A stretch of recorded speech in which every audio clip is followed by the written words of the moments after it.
The War Veterans March warning comes true.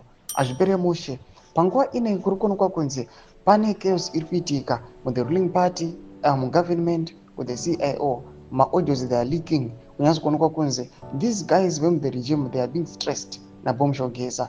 Social media ingataura zvachiti Bomshogeza vachinyepa vachiti zvari kurwara kana kuti akabvuma kupuwa mari nemota, but panguva ine nyatsoratidza kuti these guys vari kuita sleepless nights nekuda kwageza. Nobva subscribe or like on the bell icon. Team zimbabweSADC chiti in March 2025 senior war veteran publicly declared that Zimbabwe no longer is a president, warning that executive power has been outsourced to personal mistresses. This new leak appears to confirm that assessment with the national security policies now shaped in the heat of private affairs.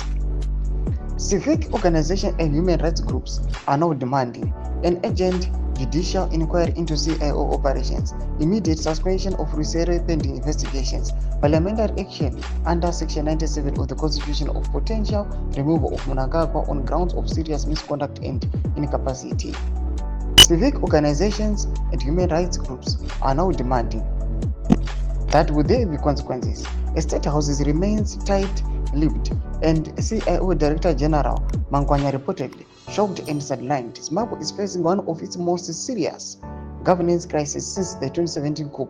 This time, however, no tanks are visible on the streets. The coup is unfolding between silk sheets and classified files. Ndio mashiko ari kuda panguva ine pari kuonekwa kunzi aiwa pama-leaked audios ari kubuda tikuona madirector general wekuCIO panguva ino vachisidelinewa kuchionekwa kuna rusere vari executa matasks zvisiri kunyatsokuzivikanwa kana zvisina kana kumbowo kana zvisina maproper structures. Panguva ino kuri kuonekwa kunzi this is another coup which is unfolding. Kuri kuonekwa some other CIOs they are leaking the information vachiudza majournalists sana Simba Chikanza. You are seeing some other CIOs vari kuti vachitaura on anonymity. Zvinoratidza kuti this is another coup which is unfolding, but this style iri kuonekwa kunzi haina kana mamilitary tanks ari kufamba on the road, but kuri kuonekwa kunzi zviri kuitika mumaclassified files avo mavari kuuya panguva ino vachinyatsorwa nekuita zvakasiyana siyana. Tichiona kuti vana rusere they are also demanding vachiudza kuti aiwa vana Mangwanya vari kutaridza kuti plans avo anyatsoexecutika zviri right zvavari kuda ivo nekufire some other individuals.